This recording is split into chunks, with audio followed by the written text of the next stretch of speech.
Hello, my name is Dr. Eric St. Pierre. I'm an emergency physician and the emergency department director at Northern Maine Medical Center in Fort Kent, Maine. Today, I'm going to present to you an educational session using our simulation lab on how to properly intubate a COVID positive patient using our rapid sequence intubation COVID-19 checklist.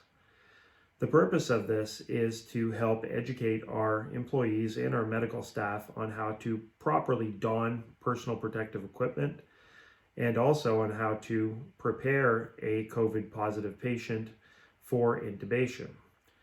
We do this in order to reduce the risk of possible aerosolization of virus and also to help protect ourselves as much as possible during this procedure. This is our simulation lab at our hospital. We have converted it into a treatment room to simulate a negative pressure room that we would have in either our emergency department or ICU. This is our intubation checklist, which comprises of 4 different sections, one being equipment, the next section being medication,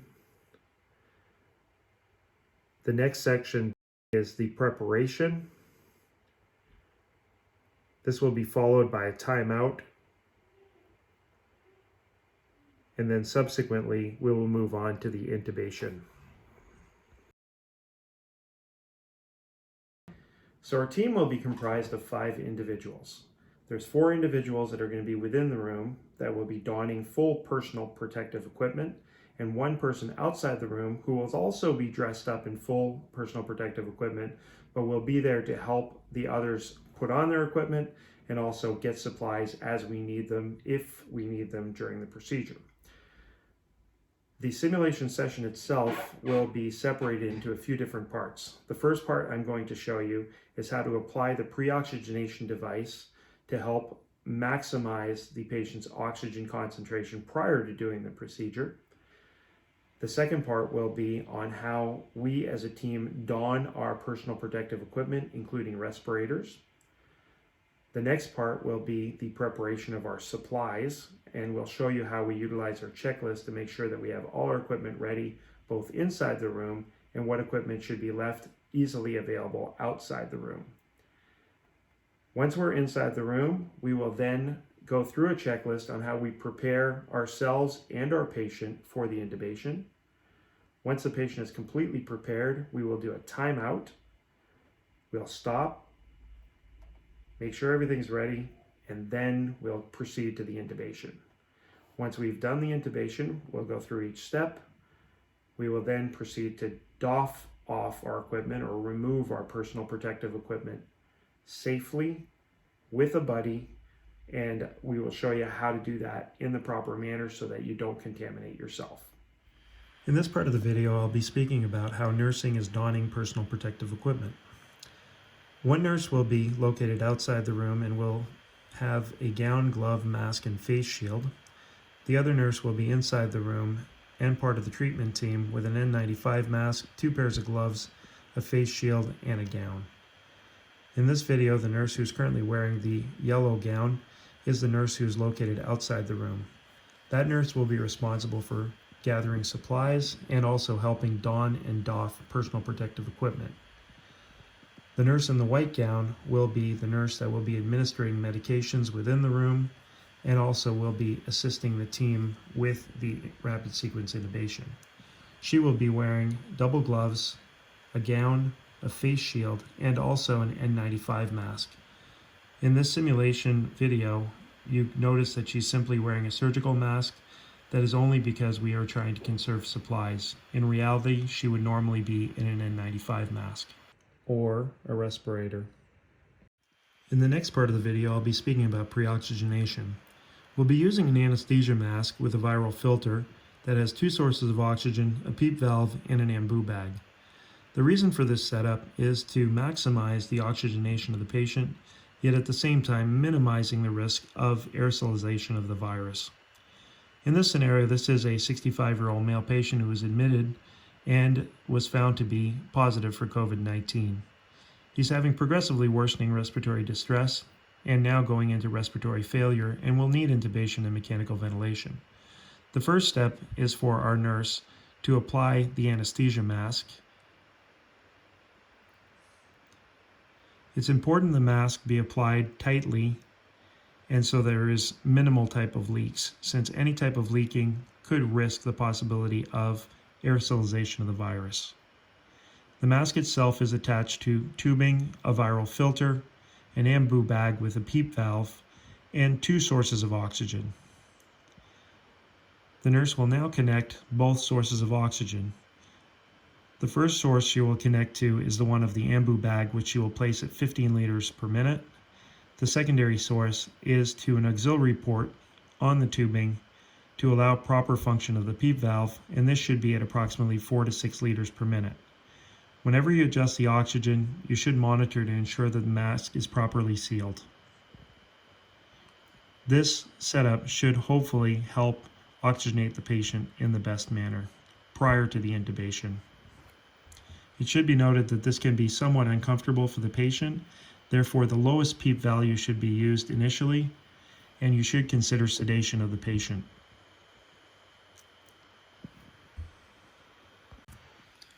The nurse is now going to adjust the PEEP valve. It is easily adjusted by turning the dial. It generally goes from 5 to 20, and it should be started at the lowest setting. This is what the setup looks like. It consists of an anesthesia mask with headgear. Notice that there is a closed circuit and there is no exhalation prior to the viral filter. The next part is the viral filter, and this should be attached securely and possibly even taped on to ensure that it does not disconnect during the intubation. There is a port in place that will be attached to a secondary oxygen source, and this should be placed at 4 to 6 liters per minute. This is the PEEP valve attached to the ambu bag and should be set at 5 initially and can be adjusted and titrated to help oxygenate the patient. The ambu bag should be connected to 15 liters of oxygen, and as I mentioned earlier, the secondary oxygen source should be at 4 liters. In the next part of this video, we will be showing you how our team will be properly putting on our respirators in order to perform rapid sequence intubation. You should always wash your hands before putting on personal protective equipment.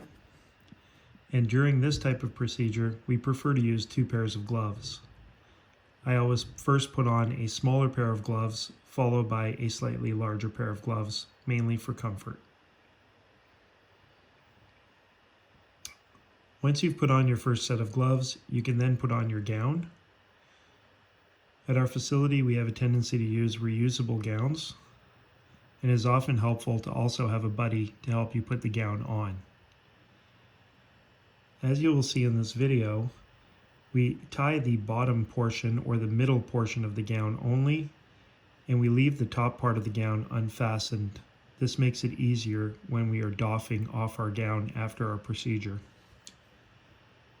I'll place a slightly larger pair of gloves on, coming over the cuff of the gown.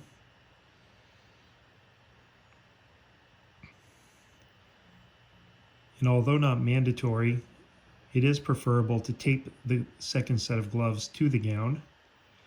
However, it is important to make a small tab that will make the tape much easier to remove when you are doffing at the end of the procedure.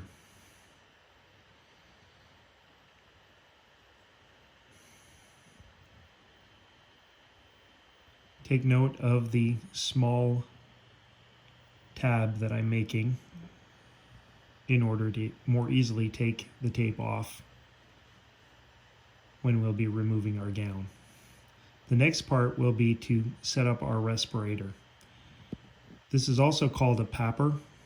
It consists of a hood, a hose, a respirator with 2 filters, a tester, and is oftentimes plugged into an AC adapter. The first step is to remove the caps that protect the air inlet of the filters.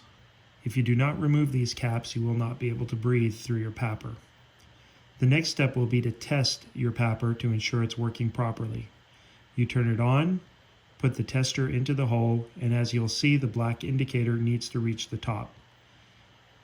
If the respirator is beeping, or if the black indicator does not reach the top, the battery is not powerful enough and you risk running out of air during the procedure. Therefore, you should use a different respirator. It is often helpful to have a second person help with the application of the respirator. The next step would be to attach the hose to the top part of the respirator. You can then attach the other part of the hose to the hood.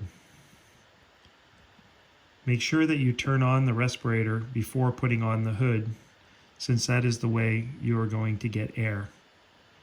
It is normal for air to leak out the sides of the hood, and do not be concerned since this is positive pressure and there will be no risk of viral particles getting in. I have sped up the second video for our other team members to give you another example of how we properly put on our gowns.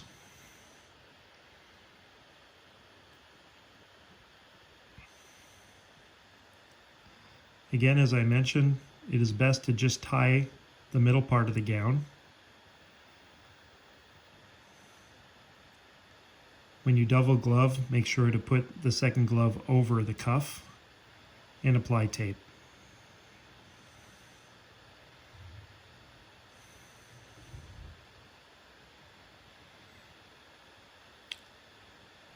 The respirators also have another outlet at the bottom of the respirator, which you should make sure is firmly attached when you put it on.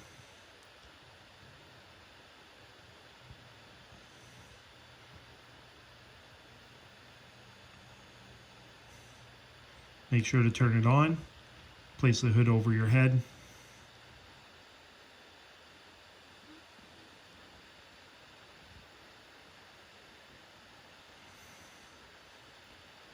in general, after we've applied all of our personal protective equipment, it is a good idea for the team to take a time out and make sure that all the personal protective equipment was properly applied and that nothing is missing.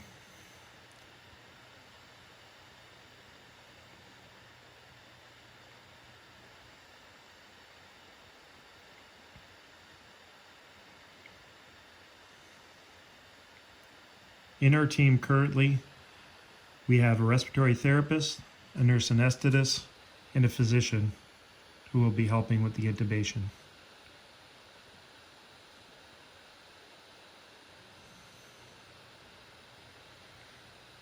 As you can see, it is important to test the respirators before putting them on. The battery life of these respirators averages around 5 hours. It is important to have all your equipment ready before entering the room. We have one table for equipment that is going to be brought inside the room and one table for equipment that's brought outside the room. On our checklist, I've outlined which pieces of equipment should be brought in the room. This is an example of what we will be taking with us into the room. The intubation setup for a COVID-19 intubation is slightly different and does include a poncho. We have a tendency with these type of intubations to keep the more expensive equipment readily available but outside the room in order not to contaminate them. The second nurse can easily pass these over to us should we run into a problem.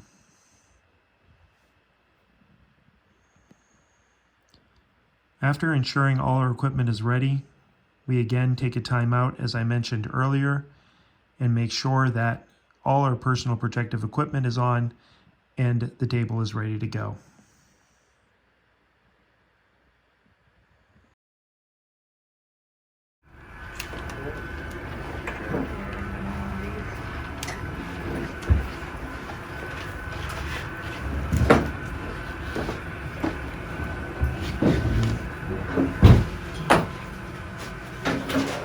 gonna switch spots with you, Vanessa. Yeah.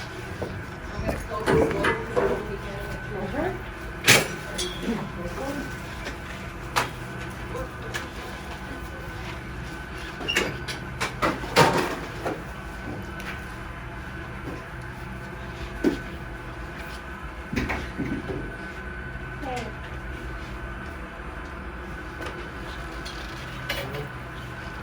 Are we ready? Okay. Have you done an airway assessment? Good. Okay. Respiratory therapist, anesthesiologist.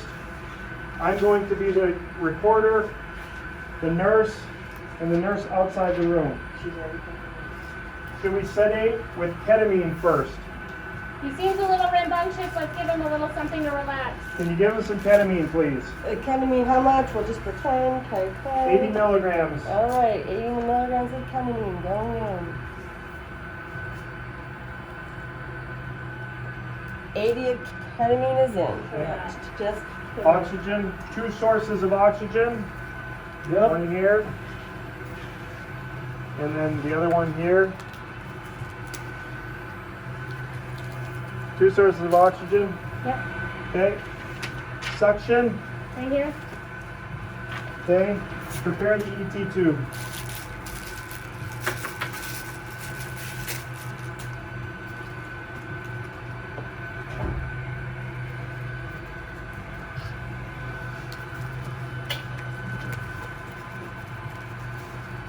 You're gonna do the close-up instead of the Check your back. balloon. Vanessa? What's that? Do you want to do the close-up instead of hanging back? I can hang back. Oh yeah, sure. We're both doing Pull close. it up So into the air so you can show how they're doing. Check the balloon. Okay, and then deflate it.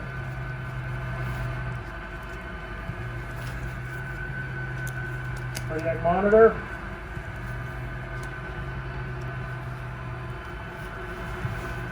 Defibrillator outside the room. Kit dump on the table. Kit dump here. Okay. Vitral laryngoscope. Is it on? Excellent. Bougie. NG tube. LMA outside the room. Cricothyrotomy kit outside the room. Is all the equipment ready? Ready. Okay. Place the clear poncho over the patient.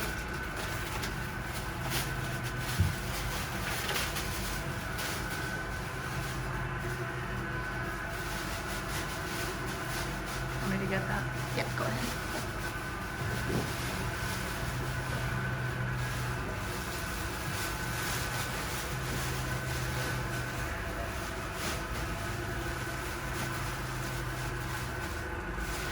We boost him just a touch. You help me boost him? Okay. ET tubes ready on the chest? Is your patient in the proper position?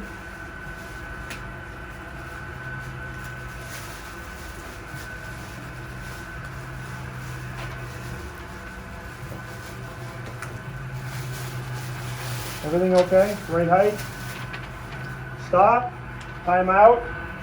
Medication's ready to go? medication's ready to go. You guys ready to go? Yes.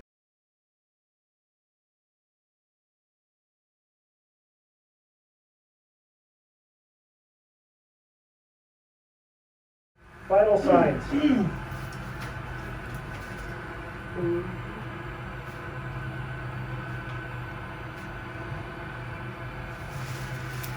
Anesthesia mask okay? Yeah. Yep. Okay. Pre-oxygenate, saturation 92%.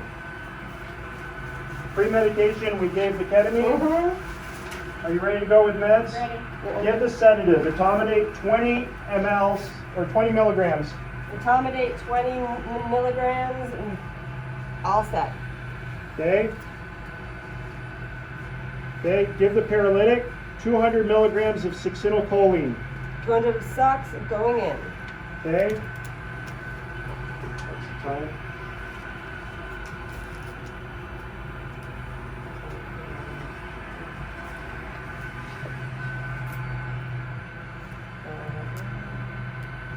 Are we waiting on 30 Okay. seconds?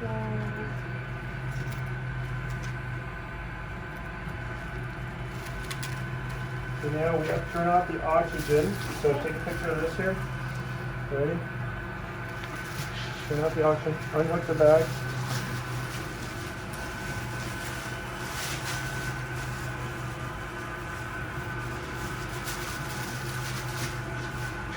You have the,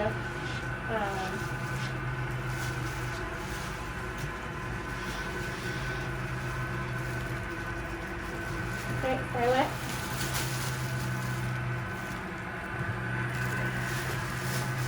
Inflate the cuff. Inflate the cuff.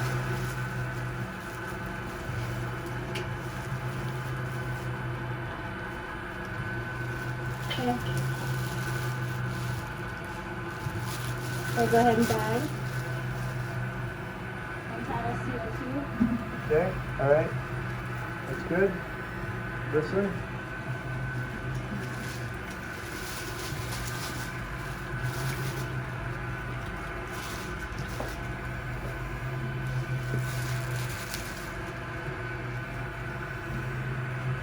Okay, so now you want to disconnect.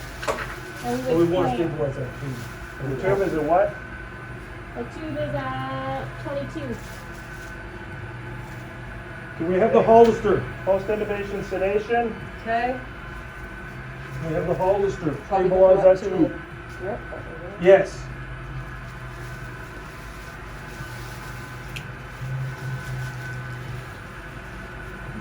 You get it up in a second.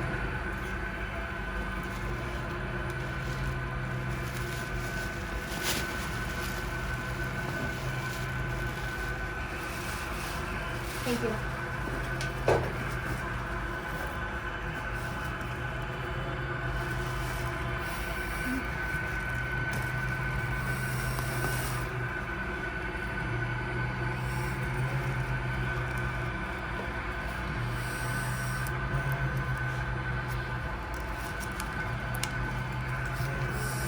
Okay.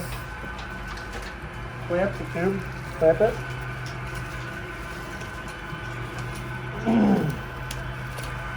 Nope. Oops. Oh yeah, whatever.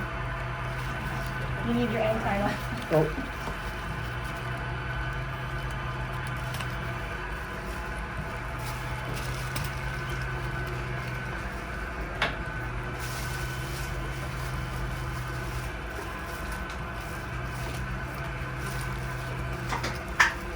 Just tell me when you're off.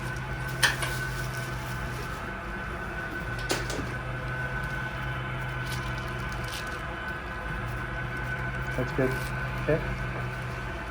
Okay. Okay. We're good. Okay. Perfect. That's it. And now we will show you how to safely remove your personal protective equipment without contaminating yourself. This is also known as doffing. In the first example, the nurse who was inside the room will now remove her personal protective equipment. It's important to wash your hands before and after each step. She will first start by removing her first set of gloves. It is essential that you have a doffing buddy to help you remove your personal protective equipment and also ensure that all steps are completed accurately. Remove your gown by starting from the top and pulling away from the body, rolling the gown into a ball as you are removing it. Take all of these steps slowly. Place the gown in the laundry bin since these are reusable and will need to be cleaned. Again, wash your hands after each step. You can then remove the face shield and hand it to your buddy. Wash your hands.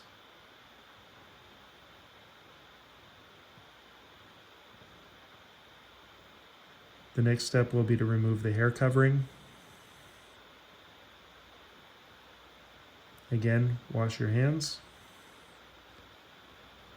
As we mentioned earlier, this nurse will have an N95 mask or a respirator. However, because we are trying to conserve our supplies, we went with a simple surgical mask.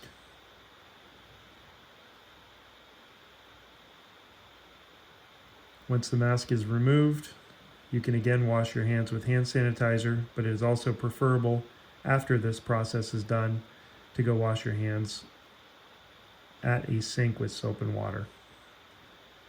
The next step is to remove the respirator. Start by washing your hands and removing the tape that you had placed around your gloves.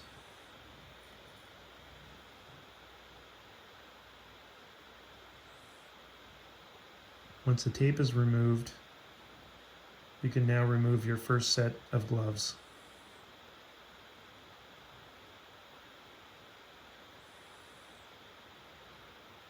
Wash your hands between each step. The next step will be the removal of the respirator. Turn around and have your partner hold the respirator, and they can untie your gown at the same time.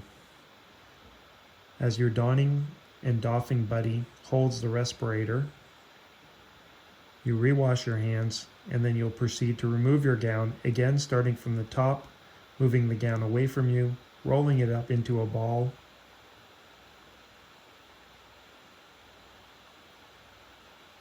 and then placing it into the laundry bin.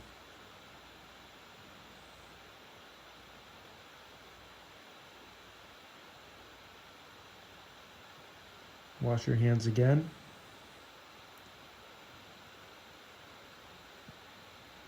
Then you can remove your respirator hood. It is important that you not contaminate yourself during this process, and always keep the respirator away from your body. Rewash your hands. You can then remove your other set of gloves, and then go wash your hands again with soap and water.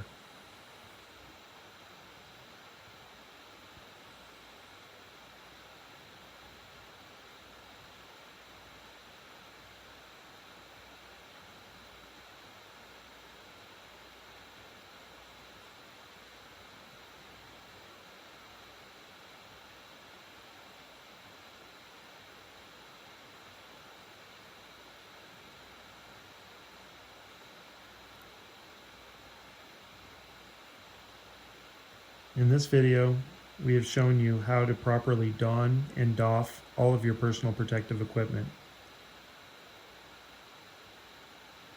It is important that you do this process very slowly. Take your time and wash your hands between each step.